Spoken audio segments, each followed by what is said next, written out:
രാഹുൽ മാങ്കൂട്ടത്തിന്റെ കേസിൽ കഴിഞ്ഞ ദിവസം പല മാധ്യമങ്ങളും രാഹുലിനോട് ചോദിച്ചു, രാഹുൽ ഇത് ട്രാപ്പാണോ എന്ന് പലരും ചോദിച്ചിരുന്നു.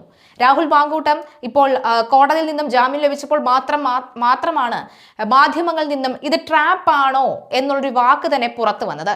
എന്നാൽ മറ്റു ചിലരൊക്കെ പറഞ്ഞിരുന്നു ഇത് ട്രാപ്പ് ആവാനുള്ള സാധ്യത വളരെ കൂടുതലാണ് എന്നുള്ളത്. എന്നാൽ മറ്റു കാര്യങ്ങളൊന്നും നോക്കാതെ തന്നെ രാഹുൽ മാങ്കൂട്ടം വിവാഹിതനല്ലാത്ത കാര്യം ആരും ആലോചിക്കാതെ തന്നെ, എന്നാൽ വിവാഹിതരായവരാണ് മറുവശത്ത് നിൽക്കുന്നതെന്നൊന്നും ആലോചിക്കാതെ തന്നെ രാഹുൽ മൃഗീയമായി പീഡിപ്പിച്ചു തുടങ്ങിയ വാക്കുകൾ ഉപയോഗിച്ചുകൊണ്ട് രാഹുലിനെ പിച്ച് ചീന്താനാണ് പലരും ശ്രമിച്ചത്. അതിനുശേഷം കോടതിയിൽ രൂക്ഷമായ ഭാഷയിലുള്ള വിമർശനങ്ങൾ നടത്തിയതിന് ശേഷം മാത്രമാണ് രാഹുലിന് ഇത് ട്രാപ്പ് ആയിരിക്കുമോ എന്നൊരു ചോദ്യം ചോദിക്കാനുള്ള മനസ്സ് മാധ്യമങ്ങൾക്കുണ്ടായത്. അതുകൊണ്ട് തന്നെ ഈ മാധ്യമങ്ങളോടൊന്നും തന്നെ മറുപടി പറയാൻ തൽക്കാലം എനിക്ക് സൗകര്യമില്ല എന്നുള്ള മട്ടിലും ഭാവത്തിലും തന്നെയാണ് രാഹുൽ മാങ്കൂട്ടത്തിൽ ഇറങ്ങി വന്ന് വീട്ടിലേക്ക് കയറിയതും. ആരോടും ഒന്നും പറയാനില്ല, ചിരി മാത്രമാണ് രാഹുലിന് പറയാനുള്ളത്. ഇവിടെ എടുത്തു പറയേണ്ടത് ഫെനി നയനാർ എന്ന ഉറ്റ സുഹൃത്തിന്റെ നീക്കങ്ങൾ തന്നെയാണ്. തനിക്കറിയാവുന്ന കാര്യങ്ങളെല്ലാം കോടതിയിൽ ഫെനി അഡ്വക്കേറ്റ് ശാസ്തമംഗലം അജിത് കുമാർ വഴി രേഖപ്പെടുത്തിയിരുന്നു. മാത്രമല്ല 2024 പീഡനം നടന്നതിന് ശേഷം 2025 രാഹുൽ മാങ്കൂട്ടത്തിനെ കാണണമെന്നടക്കമുള്ള കാര്യങ്ങൾ പറയുകയും ഫ്ളാറ്റ് വാങ്ങുന്നതിനടക്കമുള്ള കാര്യങ്ങളുമായി ബന്ധപ്പെട്ടുള്ള ചാറ്റുകളടക്കം ഈ ഫെനിക്ക് അറിയാവുന്ന കാര്യങ്ങളെല്ലാം കോടതിയിൽ ഹാജരാക്കിയിരുന്നു.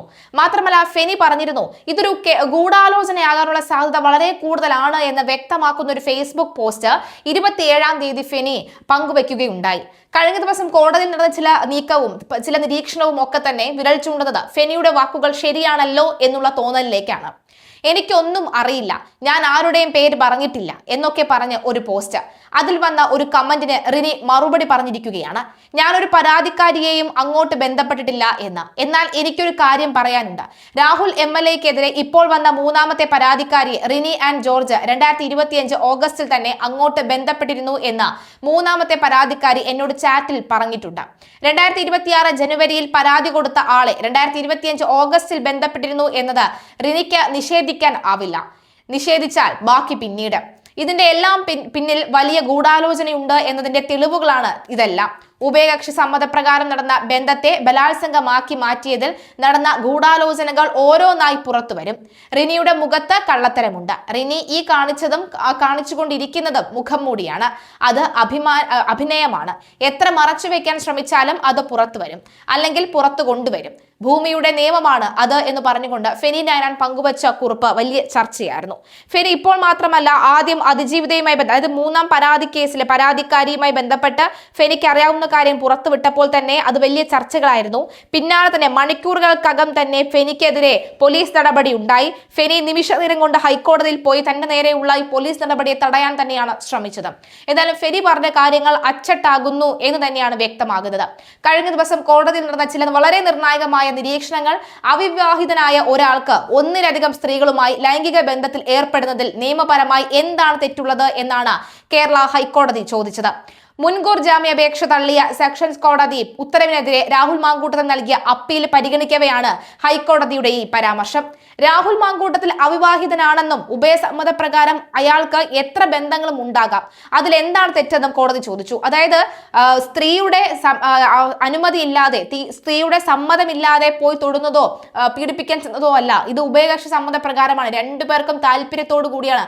മാത്രമല്ല മൂന്നാം പരാതിക്കാരിയാണ് രാഹുൽ മാങ്കൂട്ടത്തിനോട് അങ്ങോട്ട് മെസ്സേജ് അയക്കുകയും ഒക്കെ ചെയ്തത്. മാത്രമല്ല ഇതിനുശേഷം ഇവർ തമ്മിൽ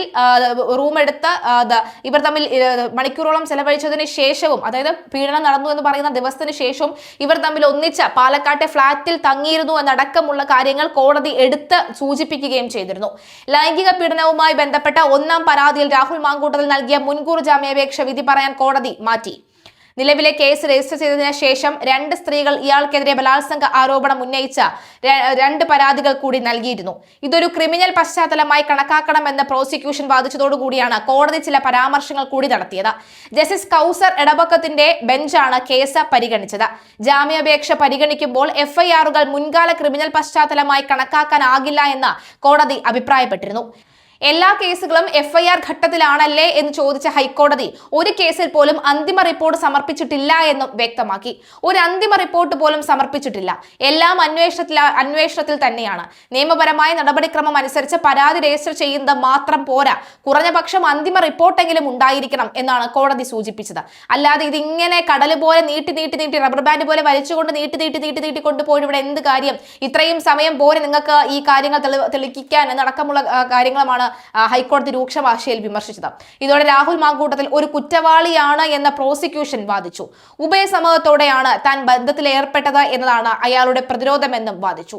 ഒരാൾക്ക് ഉഭയസമ്മതത്തോടെ എത്ര ബന്ധങ്ങൾ വേണമെങ്കിലും സ്ഥാപിക്കാൻ നിയമം അനുവദിക്കുന്നുണ്ടെന്നും ഇക്കാരണത്താൽ ജാമ്യം നിഷേധിക്കാനാകില്ലെന്നും കോടതി മറുപടി നൽകി. സമ്മതത്തോടെയുള്ള ബന്ധത്തിൽ ഏർപ്പെടുന്നത് നിയമപരമായി അനുവദനീയമാണ്. എത്ര വേണമെങ്കിലും സമ്മതത്തോടെയുള്ള ബന്ധങ്ങളിൽ ഏർപ്പെടാൻ അയാൾക്ക് കഴിയും. അതിൽ എന്ത് തെറ്റാണുള്ളത്? അയാൾ വിവാഹിതനല്ല, ധാർമ്മികമായി പോലും തെറ്റില്ല. ഇത് അനുവദനീയമാണ്. നിയമപരമായി വിവാഹിതയായ ഒരാളുമായി പോലും സമ്മതത്തോടെയുള്ള ബന്ധം അനുവദനീയമാണ് എന്നാണ് പറയുന്നത്. അപ്പോൾ പിന്നെ വിവാഹിതനല്ലാത്ത ഒരാൾക്ക് ഇത്രയധികം ആളുകളുമായി സമ്മതത്തോടെയുള്ള ബന്ധങ്ങളിൽ ഏർപ്പെടുന്നതിൽ എന്തു തെറ്റാണുള്ളത് എന്നാണ് കോടതിയുടെ ചോദ്യം. വിശദമായ വാദം കേൾക്കലാണ് ഇന്നലെ ഹൈക്കോടതിയിലും ഉണ്ടായത്. കേസിലെ പരാതിക്കാർ കടുത്ത സൈബർ ഭീഷണികൾക്ക് വിധേയരായിട്ടുണ്ടെന്ന് പ്രോസിക്യൂഷൻ കോടതിയെ അറിയിച്ചു. രാഹുൽ ഒരു സ്വാധീനമുള്ള വ്യക്തിയും MLAയും ആയതിനാൽ കേസിൽ സ്വാധീനം ചെലുത്താൻ കഴിയുമെന്നും പ്രോസിക്യൂഷൻ വ്യക്തമാക്കി. ലൈംഗിക ബന്ധം പ്രഥമ ദൃഷ്ട്യാ പരസ്പര സമ്മതത്തോടെയാണ് എന്ന വാക്കാലായി പറഞ്ഞ കോടതി അതേസമയം ഭീഷണി അടക്കമുള്ള കാര്യങ്ങൾ പ്രത്യേകമായി കാണണമെന്നും വ്യക്തമാക്കി. തുടക്കത്തിൽ ബന്ധം സമ്മതത്തോടെയായിരുന്നുവെങ്കിലും പിന്നീട് ബലം പ്രയോഗിച്ചുവെന്നതാണ് കോടതി നിരീക്ഷിച്ചത്. ബലം പ്രയോഗിച്ചുള്ള ലൈംഗിക പീഡനം നടന്നുവെന്ന ആരോപണത്തിനിടയിലും പരാതിക്കാരി രാഹുലിന്റെ കൂടെ പോയി താമസിച്ചതായും കോടതി എടുത്തു പറഞ്ഞിട്ടുണ്ട്. പരാതിക്കാരുടെ നഗ്ന ചിത്രങ്ങൾ എടുത്ത് പ്രചരിപ്പിക്കും എന്ന് ഭീഷണിപ്പെടുത്തിയെന്നും പ്രോസിക്യൂഷൻ വാദത്തിനിടെ ചൂണ്ടിക്കാണിച്ചു. നഗ്ന വീഡിയോ കൈവശം വെക്കുന്നത് മറ്റൊരു കുറ്റമാണെന്നും അത് പ്രത്യേകം പരിഗണിക്കാമെന്നും കോടതി അറിയിച്ചിട്ടുണ്ട്. രാഹുലിന്റെ നിർബന്ധത്തിലാണ് ഗർഭചിത്രം നടത്തിയതെന്നും വാട്സ്ആപ്പ് സന്ദേശങ്ങളുടെയും മറ്റ് പശ്ചാത്തലങ്ങൾ ചൂണ്ടിക്കാട്ടി കോടതി വ്യക്തമാക്കി. രാഹുലും പരാതിക്കാരിയും തമ്മിലുള്ള ചാറ്റുകൾ ഹാജരാക്കാനും കോടതി ആവശ്യപ്പെട്ടിട്ടുണ്ട്. അതേസമയം മൂന്നാമത്തെ പരാതിയിൽ നേരത്തെ പത്തനംതിട്ട സെഷൻസ് കോടതി രാഹുലിന് ജാമ്യം അനുവദിച്ചിരുന്നു. രണ്ടാമത്തെ കേസിൽ തിരുവനന്തപുരം സെഷൻസ് കോടതിയിൽ നിന്ന് മുൻകൂർ ജാമ്യം ലഭിച്ചിട്ടുണ്ട്. ഒന്നാമത്തെ കേസാണ് ഇപ്പോൾ ഹൈക്കോടതിയുടെ പരിഗണനയിൽ ഉള്ളത്.